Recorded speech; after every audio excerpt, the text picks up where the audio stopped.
Can you explain to my grandmother what the hell blockchain is? Mr. Key, you tell him what blockchain is, please. With blockchain, the data is in a particular block. So block, call that like a container where you can add any data that you want.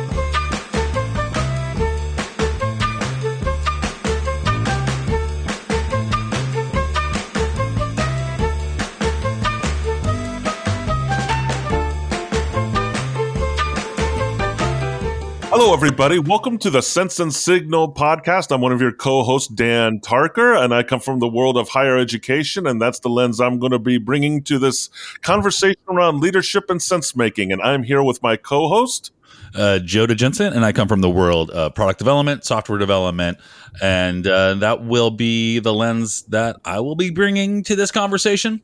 I'll let you be the decider of that, though. And we are delighted to be here today with Karnika Yashwant, who is the founder of Key Difference Media. He also likes to go by the name of Mr. Key, so that's what we're going to be referring to Karnika as today, Mr. Key. And he is also the co-founder of Forward Protocol, which we're also going to be talking about during the course of this podcast. And Mr. Key is a pioneer in blockchain and entrepreneurship and leadership, and we're excited to have him on the show to talk about these things. So welcome, Mr. Key, and maybe we can start off by, I would want to start off by talking about blockchain before we get to your personal story, because your personal story is fascinating, and I want to definitely highlight that because you've had an amazing story. But I want to start off by helping everybody get an idea of what blockchain is. So just do that. I want to introduce you to my grandmother. Oh, wait. No, that's not his grandmother's actually in the room. Hold on a second. Oh, no. Please tell me he's not going to dress up. This is actually my While Jodah's getting dressed up to pretend to be my grandmother, this is actually her. You can see, right. They look similar. Jodah and my grandmother. There you go. So my grandmother, who Jodah is trying to impersonate, was a Lithuanian immigrant to the United States, 5th grade education, became an entrepreneur herself, died a few years ago at the age of 95. Probably had a basic idea of Web 0.1, what basic internet was. Harder time understanding Web 0.2. Probably could not even fathom whatever Web 3.0 is, right? And so, blockchain is, even to me, is still very much a mystery. So what we want to know, it's kind of mystical in a sense, right? Kind of matrixy. So what we want to know from you, Mr. Key, if you could unlock this door of knowledge for us and explain to my grandmother that Jodah is portraying. Man, you were never the smart one, I'll tell you. Blockchain is simple, and I don't even know why you're even talking about this. Well,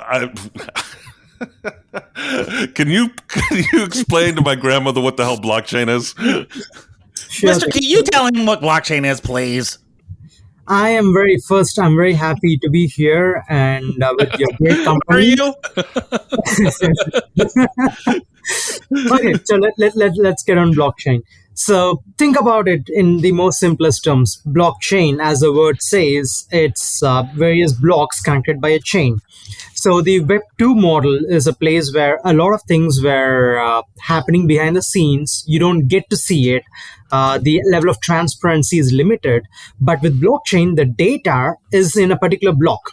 So block, call that like a container where you can add any data that you want, a few lines of information or anything. And that block connects to the next block, and then the next block, and then the next block.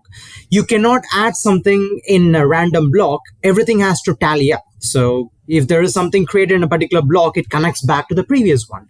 And that's blockchain at its very basic nature.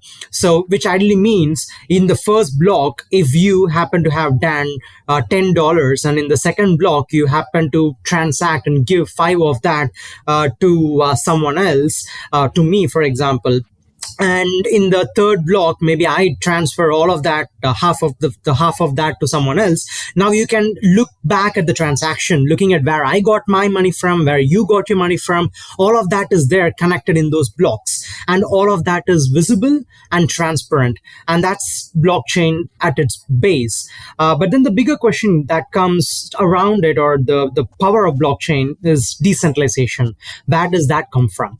In web 2, everything data is stored in centralized computers. It could be in one company's servers, but in blockchain, that entire blockchain is stored in individual validators computers. Validators are people who are doing mathematical calculations to run the blockchain, and they could be 100,000 people around the world, and that data is stored in every one of their computers. For you to delete or remove something in the blockchain, you need to change something in 100,000 individual computers of people that you don't know who they are, where they are, or how to find them. That anonymity coming with the power of decentralization is what's powering a blockchain. Of course, before we dive into the pros, cons, and all those things, that's the very basics of it. There's no one centralized entity. If you want to kill something, you need to take down every one of those validators, people who are running and storing the data, and everything is out there. So that altogether forms the Web3 sphere, or the foundations of it. Mr. Key, so I'm gonna still put on Dan's grandma's hat here virtually. So that explains a lot, but I'm not sure. I would like to maybe kind of like take a 5 whys approach to this. So you said a lot of interesting things, and I'm slightly technical, so that a lot of what you said makes sense and is meaningful to me in certain ways. But I'm gonna ask. So all that. So why does all that matter? So what's important about all that stuff? I think that's a very good question, because the why is what matters. In blockchain, I think, than the technology, it's the philosophy that counts. And the philosophy is decentralization, to remove all the centralized powers, because right now everything that you do depends on some company or some government or some entity choosing and making choices on your behalf. If it's your anything, your data, your money, you are not free to move it, you're not free to own it. Someone else owns everything, and you cannot do anything about it. If you like the terms, you don't like the terms, you need to use them. It's not like you could go and say, okay, from today I live in US, but I choose not to use US dollars. You cannot do that. You are stuck in systems and processes that someone has set. With decentralization, any person can do anything that he wants. He could run his own community-driven currency, or he could run something as a product with the data shared only to people that he likes. It's open to any form of interpretation, to any settings of enterprise, individual, a community, and so on. That decentralization is the key, and ownership in the hands of individual, a person being able to control their life, their choices, their monetary gains, or their data, everything in the hands of that particular person, and nothing can go out of that person's choice or will. And so I know with Bitcoin, this has been a big topic, right? And the Bitcoin's another thing that I still struggle with. We have a friend who made a lot of money on Bitcoin, our friend Sam, right? He's like a millionaire. Yeah. Maybe Sam. lost a lot of money too. He doesn't want us to, we won't mention his last name because he's a hermit and the government wants him. So how does blockchain relate to Bitcoin and all the other cyber currencies? Okay, so Bitcoin is one of the first examples of blockchain's use cases, and still so far it is the most trusted, reliable solution that's running on blockchain. So blockchain is purely a tech. It can run without cryptocurrencies. You use it like a database, like any other database, like MySQL and other forms. You are able to store data, and it has nothing to do with the monetary system or the money or assets like Bitcoin or anything else. So the tech of blockchain exists here, and things like Bitcoin and other cryptocurrencies run on top of it as next layer. And you don't have to use the currency to use the technology if it is something that you own and you run yourself. But if you're using something that's running publicly, you need to use that currency to pay for the transaction fees and things like that. So the primary relation is to pay for the transaction. It's almost like going out in a road and you need to pay the toll fees. And to pay the toll fees, you need to have a currency that the particular toll company or the government is ready to accept. And that's where those fees fall into place and the cryptocurrency come into light. Nice. And so where do the cryptocurrencies get their value from, in terms of blockchain? Because we talked about value earlier. I guess we get a question, philosophically, what is value and how do you determine value? In economics, right, you have trade, like I'm going to give you 5 eggs for 1 chicken. I don't know, or your cow or whatever. That's the trade that we're doing, and we have a ledger that's tracking these transactions. And in blockchain, that's happening in a digital space. But who determines the value in any of these transactions?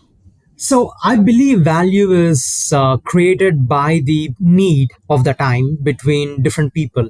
And the value differs between people in different countries, different backgrounds, different needs. So value is the buy and sell demand between 2 different parties or 200 million different parties. And the value is a perception. It's a perceived value. There is no necessary set value for anything. More importantly, when you enter into the blockchain space, if you can create your own currency or own coin, then the value is directly related to the value that you and the people around you associate to it.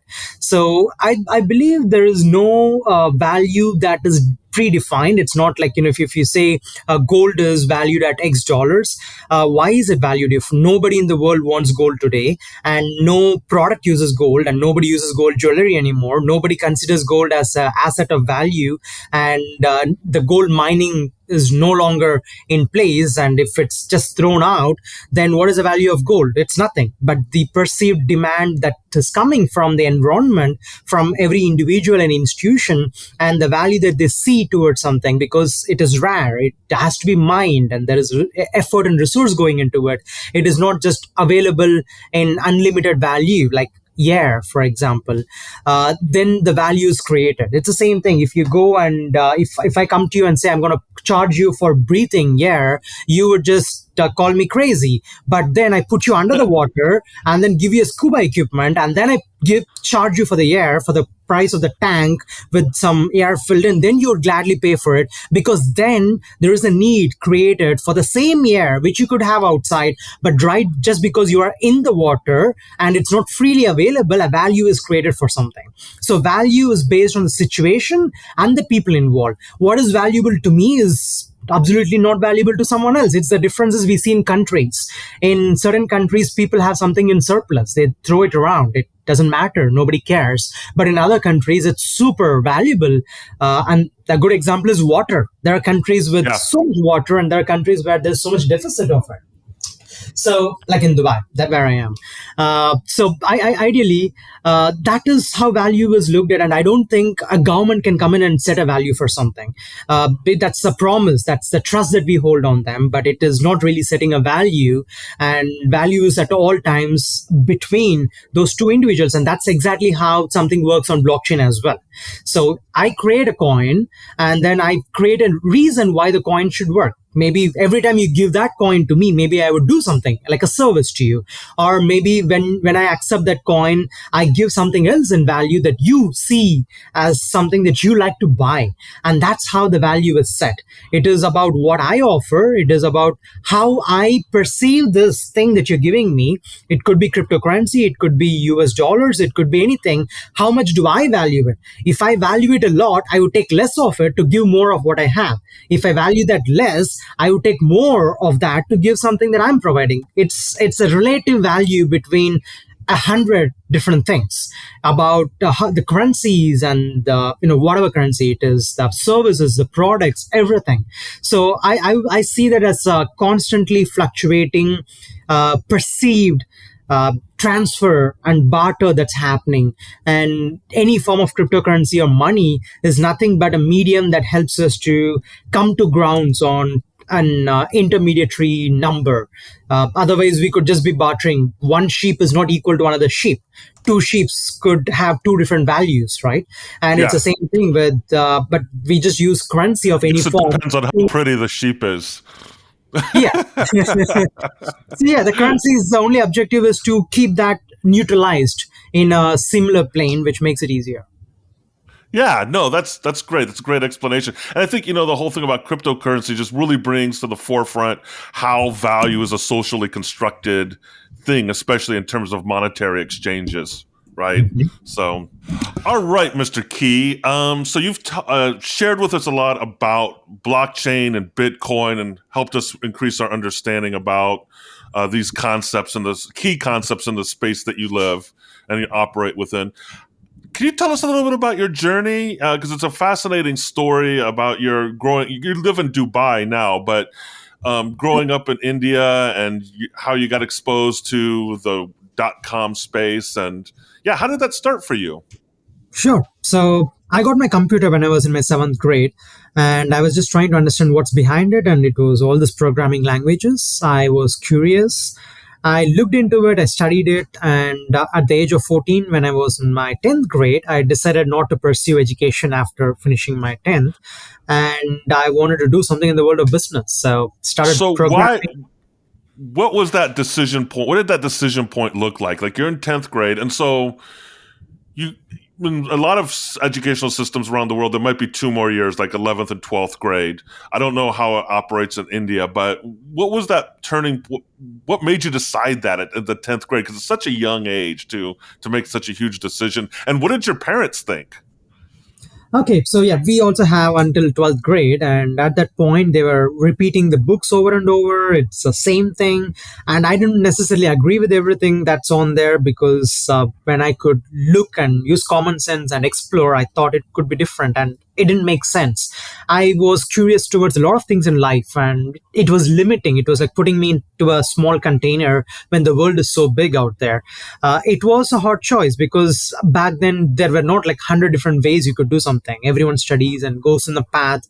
You don't have that entrepreneurship culture. It was a hard choice, but I didn't know exactly what else I want to do, but I knew one thing: I didn't want to do this. So I had to put a stop to it.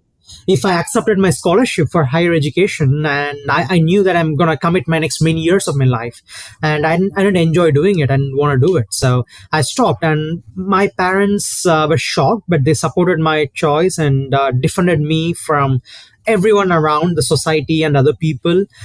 They said I'm making criticism. Yeah, it's a huge criticism, right? So they did their job of defending me and supporting me in the choice, but it was definitely a very, very not so logical choice, but it had to be made.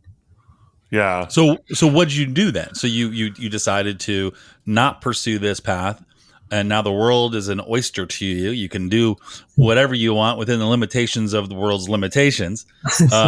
What were you thinking? What was calling you? What was beckoning you at that moment? Well, I looked at the world. I didn't know what money is. I didn't know businesses. I didn't know anything. So I had to learn everything. I was learning like a 2-day jobs. I was learning for 16 hours a day, 20 hours, 22 hours a day, non-stop, without sleeping. I was learning to understand, make sense of everything around me. But you had this background of software or of computers, so through all this, you had that in you, correct? Correct. I learned those. So that was pretty much my direction to have instant access to money. I had something that I knew, so I started providing that as a service. Mm-hmm. I started doing websites for other people, and that helped me in that particular first few discovery phase. And from there, it started taking shape. And so how did your internet business go? Because I know, things don't start off like gangbusters at first. Things have to grow and evolve in time. So how was that evolution, and what time period are we talking about? Because I know you've probably spanned from the web 2.0 to web 2.3, right? So how did your career change with the technology as well? Yeah, Mr. K, no offense, but to me, you look like you could be 19. So when you say way back then, I'm like, how old is this gentleman? So I'm assuming you're older than 19, considering stuff happened a while ago. So yeah, what is this time frame we're looking at? Okay, so I'm 30 right now. I just turned 30 last August. It's been a 16 years of business journey for me from the age of 14. And 2007 is when I started doing this. Quit my education, started my business. And in the first year or so, I was mostly doing websites for a lot of companies locally and in different places. Back then, I also started working with some of the corporates and agencies around the world, providing them the solutions. And within a year or two, started working with large Fortune 100s like Cisco, AJC, and many more. And in 2013 is when my shift from Web 2 to Web 3 happened. Many of my clients were moving to Web 3. They were using Bitcoin and they wanted to use Bitcoin and they wanted me to help with it. And I had to learn what it is. And when I understood what it is, I shifted myself, my business, everything towards blockchain centric business models. And that changed my life. And everything from that point has been for the last 9 years focused on the Web3 space. Yeah, and one theme I hear in your story is kind of this rebelliousness, right? Like you're kind of a rebel. You didn't quite believe everything that you were reading in your textbooks at school, so you wanted to push back and make sense of the world yourself and kind of trailblaze your own path. Would that be kind of an accurate way of describing you? I'm gonna add a little more. That's funny. I picked up a different thing. I mean, I picked up rebel, but I picked up a person looking for value. I picked up a person who's looking for a purpose. That's what I'm getting, Mr. Key, is that you were saying, I can go through the motions, but there is a need to add value to this world, and I'm going to rebel against the structures that are forcing me down a path. That's what I'm saying. But yeah, please. I can see that. I think the answer is a combination of both, because when you present me something, my first question is why. I want to understand what is the logic behind it. Why are we doing that? What is in it? So when in the textbooks, they told me what, and I asked them, why is it working that way? They didn't have an answer. In life as well, that same thing was always there. I need to know the reason behind something. If you're presenting me a table, I want to know the legs of the table. What does it stand on? What is the value proposition there? Why does it even make sense to do something along those lines? And the purpose, like you said, is very important, because without knowing that why, I think everything is futile. Because if you don't enjoy doing it, you're doing it for what? Just to it's boring. There's no interest in it, and it's not something that we will perceive and we will push through and we'll innovate and we will create something out. We would just do it like being a part of the mission, and I would rather have a mission than me in that position. So it's a mix of both, and the rebelliousness came mostly because of how things were in the world. When I wanted to understand why, I was not allowed to understand why. You were pushed back against, basically. Just do this. Don't ask why, but to do it. And I don't want to do that. So I would say I was pushed towards actually being rebellious, not because I was rebellion, but because they didn't like someone asking questions. So isn't that interesting? Yeah. Yeah. Yeah, no, I find that fascinating that you were as they say, invention is what's in mother invention necessity. Wait, invention is the necessity is the mother of invention. Necessity is the mother of invention, where here rebellion is the mother of necessity, or something like that. I'm not sure I'm following. My grandma's confused, Jodah. Yeah, it's still early for me. Gosh darn it, I need more coffee. But no, I liked how it's interesting how you weren't asking to be rebellious, you were forced to be rebellious, essentially, which is interesting. Yeah, I mean, I always had the question why for everything. I mean, people sometimes get bored of or find it too excessive, but I like asking that. I like to find. I think it's a good transition point into our conversation about leadership in the Web 3.0 space. And have you heard of Simon Sinek? Mm-hmm. Yeah. Yeah, so he has we've done a whole episode on Simon Sinek and why ask why, right? As far as a leadership like Simon proposition. Sinek at all. Dan is very cynical of Simon Sinek. I don't dislike him. I just, dislike him. No, I just I'm always skeptical of simplicity, right? And some of his stuff is very simplified. Yeah. But I mean, yeah. So I guess as a value proposition, as a business leader, in the field of blockchain marketing and content marketing, why? What? When you ask yourself, like for your key marketing business, Why is that important in our world today? Okay, so when I look at the whole blockchain space, the biggest challenge the industry has is a lack of expertise that is concentrated. Someone who knows a journey from end to the start to finish, someone who understands every piece of it practically, experientially, not just theoretically, and that's like a perfect mission that we have built at Key Difference Media, where a project or a business or an idea can go from one point till the fruition, from ideation, creation, marketing, going out to the market, gaining users, and growing to what it needs to be to deserve that grand launch and to grow its user base, grow its value. And that's a whole life cycle. And it requires someone who has been an investor, who has been a startup founder, who has been an venture capital, who understands the product before, during the creation, post launch, all of that, a 360-degree approach. And that's the primary role that Key Difference Media plays, having that full perspective and bringing that value across that life cycle, not just in one or two places, and more importantly, not just from a point of just telling someone what to do, but actually doing it for them and carrying that weight. Because anybody can say stuff, but very few can actually do it on behalf of someone else. And that's the real value in the world, to reduce someone's work, to reduce someone's burden. Okay, so my grandmother's back. Grandma Dr. Dan has a question. So Grandma Dr. Dan heard everything you just said, and doesn't understand a damn thing you just said. You said a lot of business stuff. Why does Grandma care? Why am I like, what is the value? And we're transitioning into leadership, but I also want to kind of make sure we keep this sort of technology 3.0 and scope, where it's like, Grandma, you need to care about this 3.0 stuff. Why? I mean, because I'm just surfing the web. I have bank accounts. I use money. I use fiat money. And you're saying that's old school. You need to do this stuff. How do you explain to Grandma why everything you just said outside of the business needs, why should she care? Well, as a grandmother or as anyone in the world, you own a lot of things, but you don't own anything. You assume that you own something, but you don't control it. If a government decides or a bank decides to freeze your account, freeze your properties for any reason, you cannot move it, you cannot take it out, you cannot do anything with it. Just recently, we have seen many big funds, pension funds, making a wrong choice, and everyone who have earned and put their money all their life into something can do nothing anymore on it.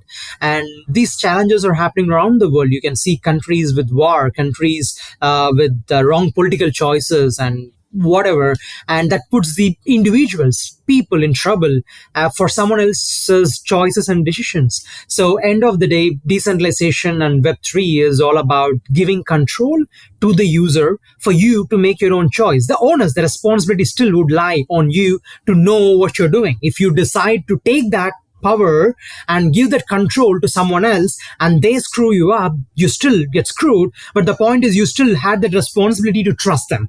It's not, you're not forced to trust a party, but you take that choice of trusting them, and that privilege, that right, is very important. Just like the right to vote, you need to have the right to decide what happens with everything in your life, whether it is your assets, your money, it's your data, if it is your photographs or anything for that matter. Everything is valuable. Everything in the world is a commodity, and you get to choose what happens to that commodity. So you've a lot of thoughts in there, and I just want to, Dan, before you go on, it sounds like, again, I'm hearing a trend. There's a trend in what you said that revolves around thinking that governments historically have controlled the monetary system, and corporations, yeah, and they've owned the ledger, basically, right? They own the ledger, and one of the things I'm hearing is like, it sounds like you're suspicious of that. You don't think they should be able to. Is that I correct? don't mind. I don't mind them owning it. In fact, there's nothing wrong with it. The whole point of decentralization, or not even decentralization, Web3, the whole point of Web3 is to allow people the choices. I should have a choice to go through a centralized entity to trust a government or to trust something else. I should have a choice to go to the bank and put my money in the hands of the bank or hold it at my own self. The choice is what matters. We are not saying centralization is bad, decentralization is good, but the choice of going in either direction should be in the hands of a user. Right, but what are you saying? What are the key things that are going to inform that choice? Why am I going to choose one or the other? Something has got to be. There's a difference between the two things, right? You just don't go here's an apple and here's another apple. Make a choice. Well, I like green apples or I like red apples because they're sweeter. What are the distinctions that what is the key distinction that's going to have person decide between those two things? What are the things you're going to say? If you want this, you go this way. If you want this, you go this way. I think I would just go back to the structures that we currently have. Do you like dictatorship or do you like democracy? If you both are governments, both are places where you cannot change something directly, but the only difference between a dictatorship and a democracy in the simplified terms, I mean, I don't want to get political, but the primary difference is you get to vote.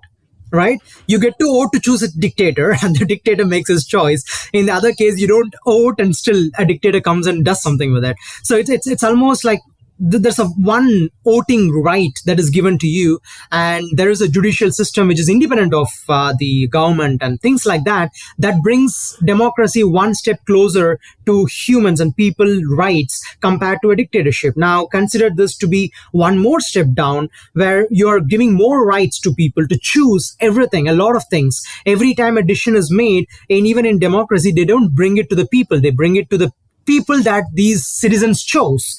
But with something like this in Web3 space, you get to make more choices, or you get to choose and remove the power from the people that you empowered at any point in time. Mm-hmm. So making that whole system more fluid. Now, when you vote and when you choose someone, you need to stick with them for 4 years. It's not like you could change your mind 3 weeks after. But what if you could change your mind right now? You don't like a decision that they're making at this point in time. You want to withdraw your power that you delegated to them, and you want to give it to somebody else. You can't do that with blockchain. It's all about that liquid, fast moving. The world is fast moving. We are no longer sitting in the same way it was 20 years ago. In the past, you could create something, you can wait for 10 years and change it. The technology was not moving fast. The world was not moving fast. Right now, so much can happen in 24 hours. So you need that agility, and blockchain provides that. It's about the control in the traditional space of governments and centralized entities. The control is what people have is a perceived control. It's not the real control. There are challenges in being able to exercise that control. So they do have the ability to vote, but then everything after that is not in their power to change. But with the decentralization and blockchain and Web3, the whole point is to give that power back to people at all times to make the choice actively. It's the difference between active decision making and passive acceptance. It's the difference between actively being proactive in life or being sedentary. It's. Well, I'm going to say, jump in here though. A thought. I'm going to talk about Bitcoin for a second. And compared to like money markets or something like that a lot of us invest in our retirement accounts, and we're basically giving control over to financial managers to distribute our money and invest it based on our risk tolerance, right? And for some people, that's fine, right? Because I don't have a lot of time. I can't watch the stock market on a daily basis to see where I want to invest. And so when I think about Bitcoin, it sounds like, and blockchain, it sounds like people need to be more active, right, in that relationship, right? If they want to have that control, it provides that control so people can make decisions about how their data is used, about where they are investing their value or their coins. But they're going to have to be actively engaged in that process to get the true value out of that experience. Is that correct? Depends. You could do that. Yes, if you want that absolute control, you need to be more active. But if you don't, you can still use the similar structures that you're using right now, giving it to a fund manager. But then think about the possibilities with blockchain. Right now, let's assume you provide your money to a fund A, and the fund A makes all the trade. They provide you a report. I don't know in the US what your reporting structure is. Maybe you get the report in 7 days. You get the report in 1 month, 3 months. I don't know what it is like, but you don't get it instantaneously. With blockchain, you're able to see every cent in the fund. How much does the fund hold? Does it hold $10 million or $100 million?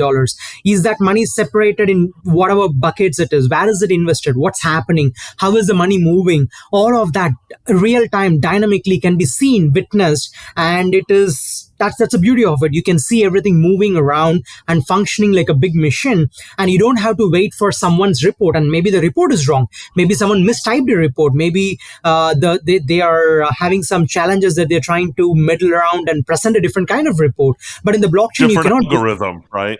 Exactly. But in the blockchain, you cannot do that. It's happening real time. You can plug your own data interpretation and then take the data and interpret in a different way. There are many analytical companies who do that. So it's more transparent. It's more real time, accessible, and everything is happening right before your eyes. You don't need to be the one doing it. You don't need to be the one analyzing it, but there'll be so many more businesses whose job is going to be analyzing that and giving you that information. But it is not the same company who is running the business, analyzing it, but the third party is doing it. And that's the most important thing.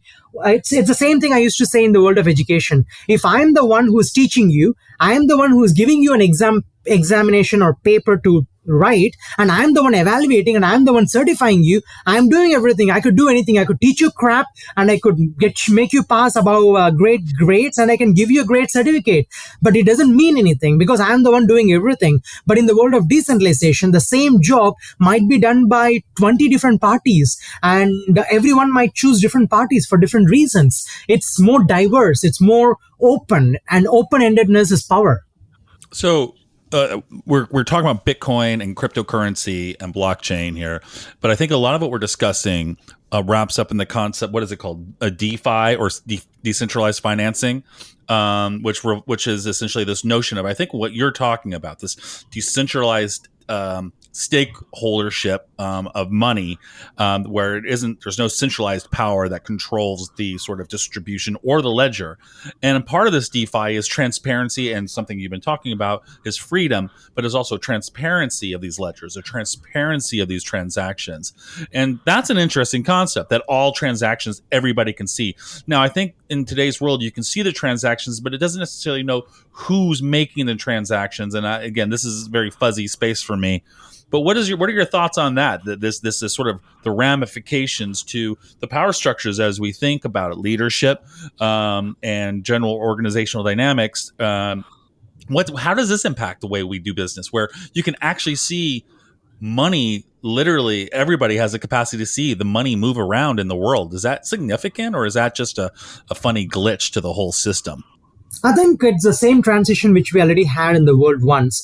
You used to go and you had companies like taxi companies, and Uber came and aggregated something. The same with the Airbnb and all of that. The money moved from asset-driven companies providing services to middlemen or these websites who are doing it. And right now with Web3, it's going to another layer between these two parties. So it's the way the business models are evolving, and the money moves with that. So right now with the Web3, I do believe it's going to change everything that we are doing, from our day-to-day activities to buying things online, to our financials, to our business processes, to the food that we eat, to clothes that we buy. Everything would change. DeFi is a small part of it. DeFi is one small application on the whole spectrum. Now imagine you go to a shop to buy your clothes, and you find it says made in a particular country, made in USA. You don't know. It says made in USA, but it doesn't mean it's made in USA. Maybe it was packaged in USA. You don't know what it is. Now, what if you could scan a code there, and in the blockchain, you can see where the material of the cloth came from. Where was it actually manufactured? Where was it packaged, and where was it labeled? What are all the touch points in the supply chain system, and which countries, which individual performed? All of that data packaged and available for an end user. That level of transparency to everything from the food that you eat to everything that you wear, to every experience that you buy, and every asset that you own, from your properties, your car, to everything in the world.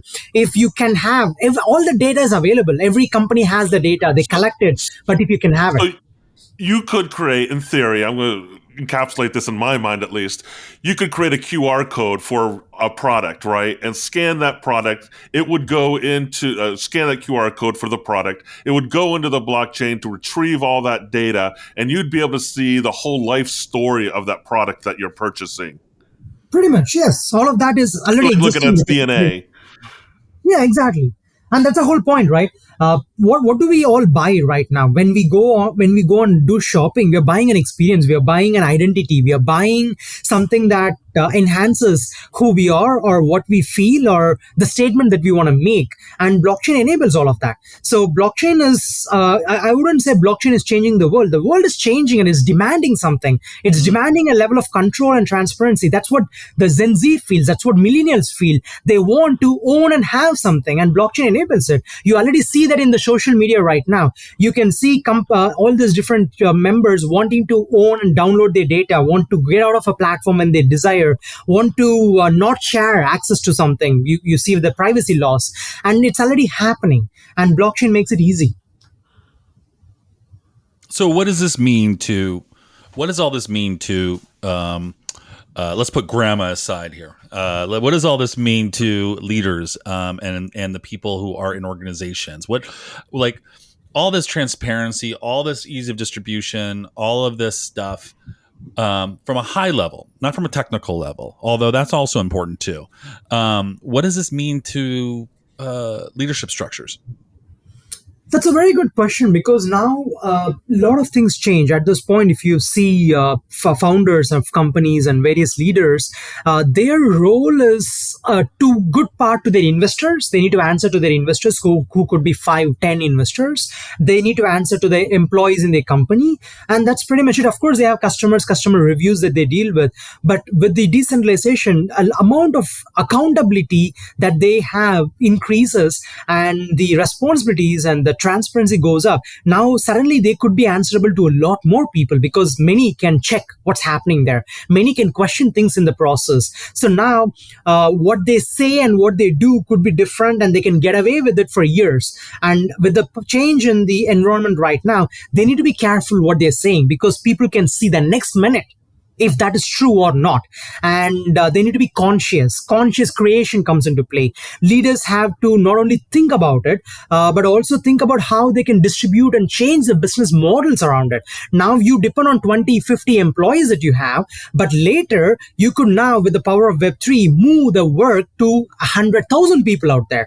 Maybe instead of people working for 8 hours a day, there are people who could contribute for 10 minutes a day, 5 minutes a day, doing a particular task or a role, which gets crowdsourced to millions of people around the world. So now you need to start thinking about how the value creation changes. Just like I mentioned, from the house owners to Airbnb models to how things are changing. Now it can change to a lot more. You could hire the whole world of community around. So it becomes a community-driven business model. And that requires a different level of perceived connection to people that you don't see, people that you don't speak with, people that you don't know.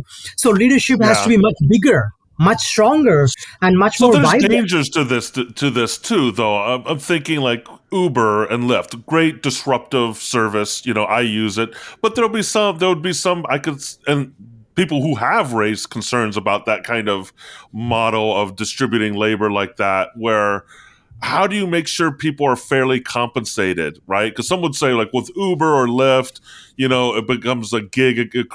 It fuels a gig economy where people are making lower wages.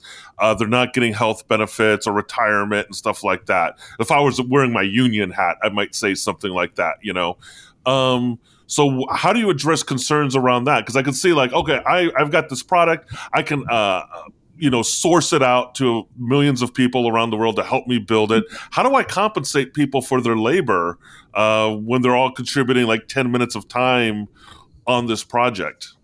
Okay, so here's where the Web3 changes from Web2. In Web2, you had Uber as a company who decided a lot of things. In the Web3, you have the cars, for example, you have the users, but you don't have the Uber there.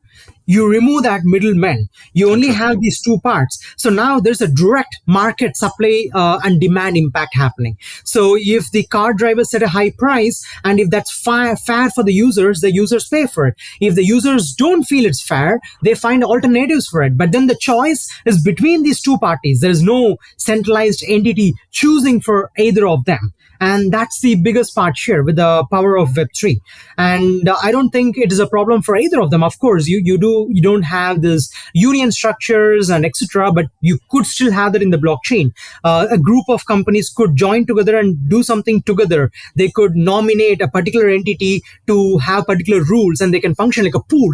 They can create their own pool structures. All of that is open. So everything that you do, all the best of Web1, Web2, and everything that you've done in the last thousands of years, from barter to agriculture revolution, from that Stone Age, you can do all of that in the blockchain. It's all up to you. You just don't need a centralized entity telling you that it is old, or you don't have to do that. You have the choice. You can do anything that you want.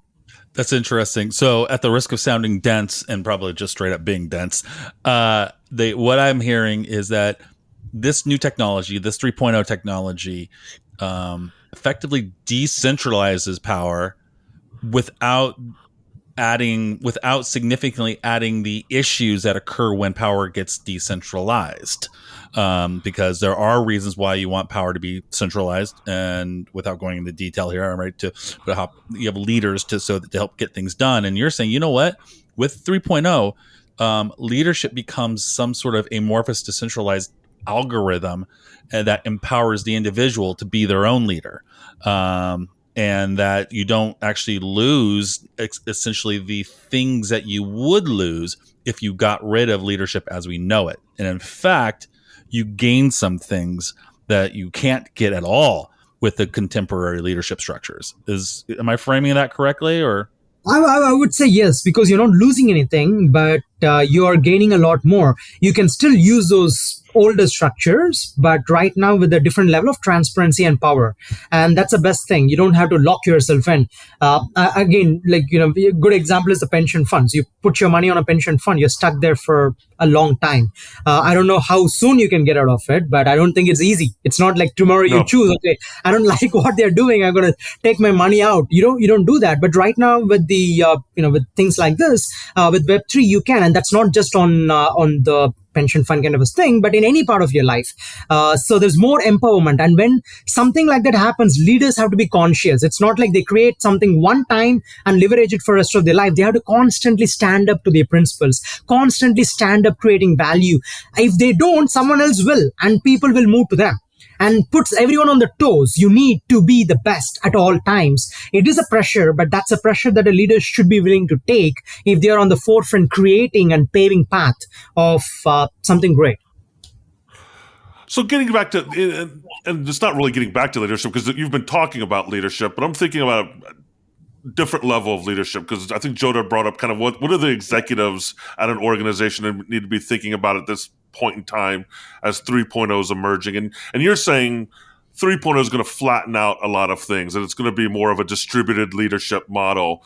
So I think a lot of our audience are probably emerging leaders in organizations or middle managers.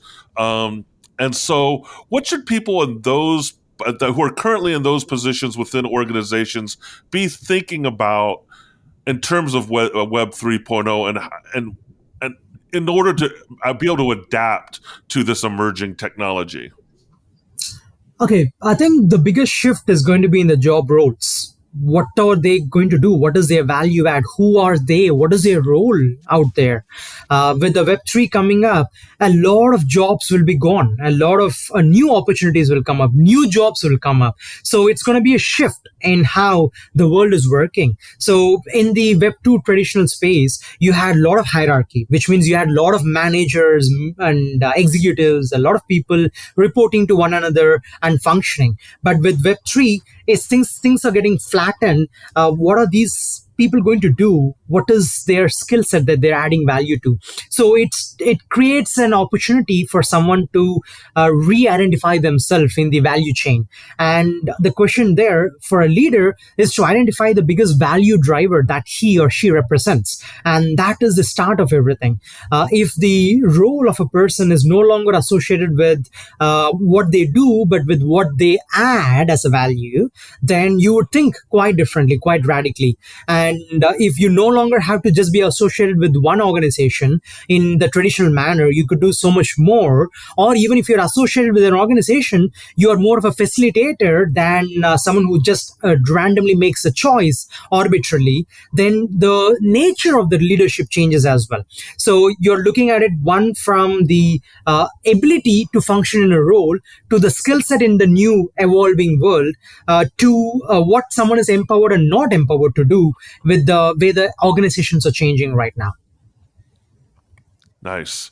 Interesting. Yeah, I imagine this, when people hear you talk like this, that there's some fear, right? Because I know, one of my areas of scholarship is organizational change, and I know fear plays a part when you're introducing new concepts. You're saying the world's going to change, and you say, "Oh, this hierarchy is going to go away, and all these jobs are going to go away."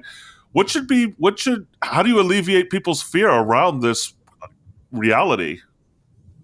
I don't think we should even elevate their fears. What is the point of removing the fears? Fear is a good thing. It shows that something is changing and they need to fix it, right? So I wouldn't remove their fears. When artificial intelligence comes up, a lot of jobs are going to go. When Web3 comes up, a lot of jobs will be gone. When the future changes, when technology evolves, a lot more jobs will go. If we want to retain more jobs, I would say destroy all the computers, go back to Stone Age, and we need more and more people to do a lot of stuff.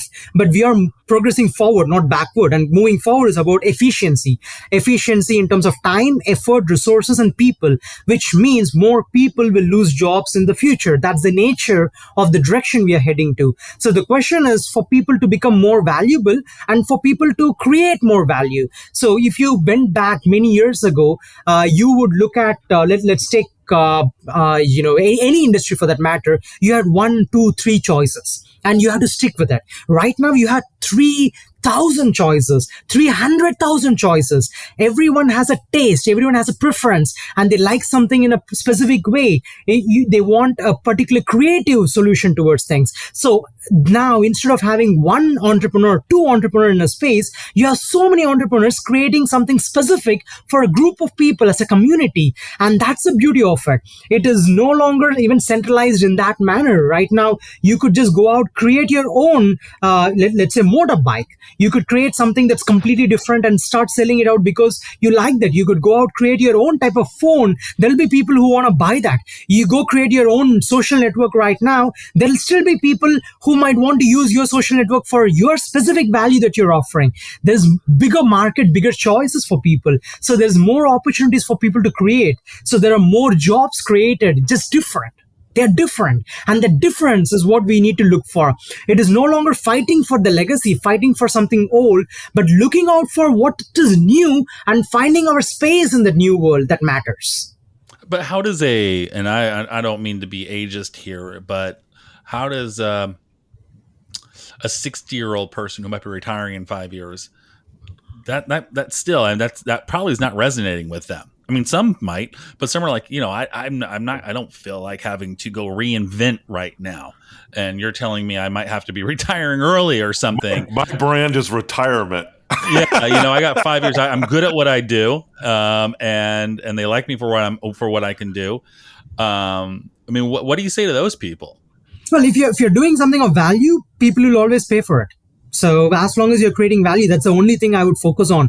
Is what you're providing having a value better than everything else in the market? If you do provide value, you'll always be fine. There is nothing wrong with it. I hear subtext, and I made that joke about my brand is retirement, and it kind of speaks to what I see as an underlying subtext of what you're saying. Like everyone, we're already kind of we're all kind of brands now anyhow, right? Like because of social media, we're branding ourselves as certain personalities. And to your point, bringing certain value based on our brand.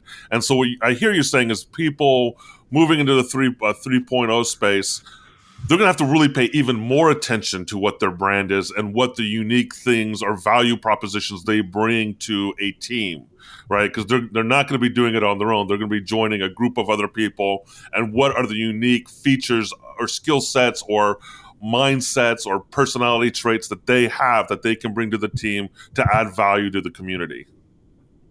That's very true. As long as that value is there, they're conscious about it, it's all great. And even with the person's role, maybe they were doing A, B, C, D, and E, 5 different things. But with the Web3, maybe they just do what they're best at. Maybe they just do one thing that they're best at. They do it so much more of that, and it's good across organizations, so they won't be locked within one organization or one team, right? They might be floating between different groups and building their work life around different organizations, almost like a consultant, rather than the traditional 20th century model where you kind of join an organization, a business, nonprofit, whatever it might be, and you're there for 20 years, just working for that one company. See that right now, right? In the post-COVID world, you already see most jobs are turning into freelancer jobs and contract jobs because that's what COVID came to us with. I think that's a gift of COVID, I would say, where people started living life differently.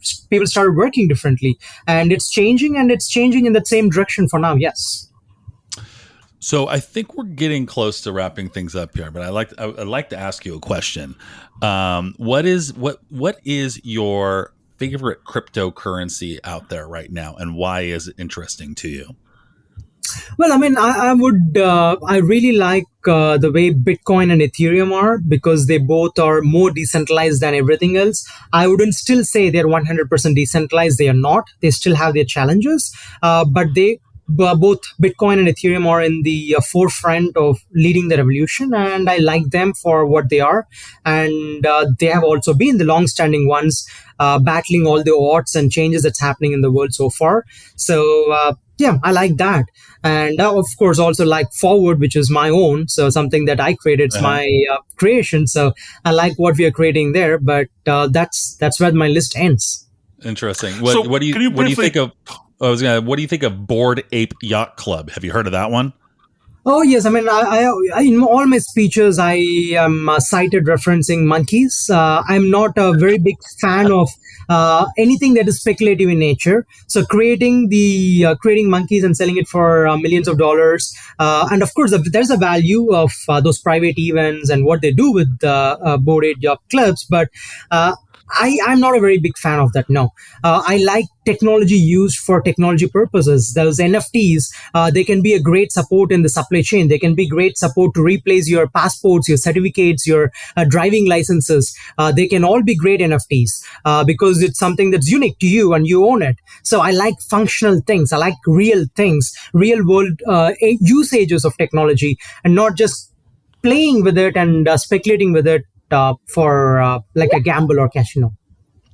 Yeah, and I have two questions. One, could you briefly describe, because you mentioned it, what Forward is and the company you've helped co-found and how that speaks to blockchain?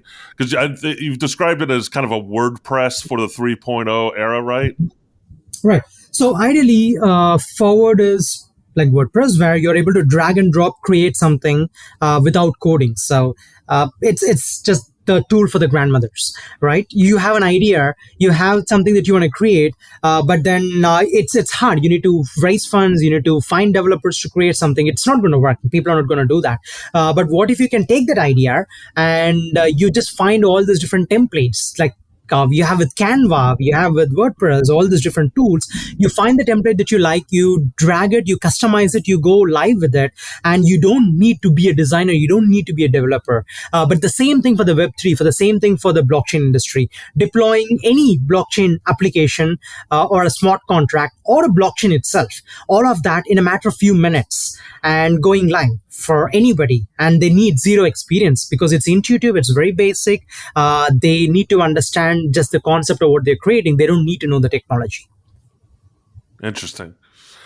And so as we wrap up, we like to ask our guests, What do you think after this conversation? It's been multifaceted and incredibly fascinating. I've learned a lot from this, so thank you, Mr. Key. What do you think are the key takeaways that people should walk away with after viewing or listening to this podcast? I think three primary takeaways. One is to focus on the value, whether it is blockchain, whether it is leadership, whether it's your business, your personal life, your career, doesn't matter what it is. If you obsess on one thing, value creation, everything else would fall in place automatically. You need to have something that people would like to pay for, that they like to work with, that they like to participate in. And second, being ready and open for change. Change is always radically happening. In the past, it used to happen once in 10, 20, 30 years. And then it moved on to happening 1, 2, 3 years. Right now, it happens in 1 month, 2 months, and 3 months, and sometimes 1 or 2 weeks. It is important to be ready to accept the change. Whether we like it or not, there's no escape. This is the way the world is. It's not, I cannot choose to say no to the changes. Changes are happening whether I like it or not. But being ready for the change and being proactive in using that change to a better means, a better result is the key here. And third, I would say being open to what the world has to offer. What we have right now, 10 years back, would not have been even possible. We could not even imagine a world of what we have 10 years back. And 10 years from now, it's going to be so different. And we are all going to live to see it unless we are open for it. We hope. We hope we're not going to live to see it. Yeah. So we hope we're all going to live to see it. So I think it all builds on top of one another. If you're open to things, you'll be okay with the change. If you're okay with the change, you'll always be up to date with your value that you offer. And these three, one above the other, form this base success principles, I would say, for a good leader, for a good business, for a good life. Excellent. Nice. That's great. Thank you so much. I think that's the best. Yeah, thank you. That's the best execution of that thus far. So we appreciate that. Yeah, that was awesome. And the whole interview was awesome. Well, thank you, Mr. Key, for being on the show. Thanks, man. For those of you listening or watching, make sure to hit the like button or subscribe button or whatever buttons you see on the platform that you're listening on. Or again, whatever you want to do. Yeah, or walk away. Your call. So whatever. Yeah. So, and Mr. Key, I want to say thank you for joining us as well. I think we fixed your lighting. It looks amazing. So you look great. And the words are and the thoughts that you've shared with us are fantastic and definitely provocative. And I think it's very informative for our audience. So I appreciate it. Thank you very much. Thank you, guys. My grandma appreciates with you both as well. It was definitely an amazing discussion that we had here. Yes, grandma appreciates. Grandma appreciates it too. So yeah. Bye, Grandma. Yeah. Bye. Bye. Bye. Take your vitamins, Dan. Don't forget. I will. I got my colonoscopy too. Ooh, Grandma doesn't want to know about that. All right, I will.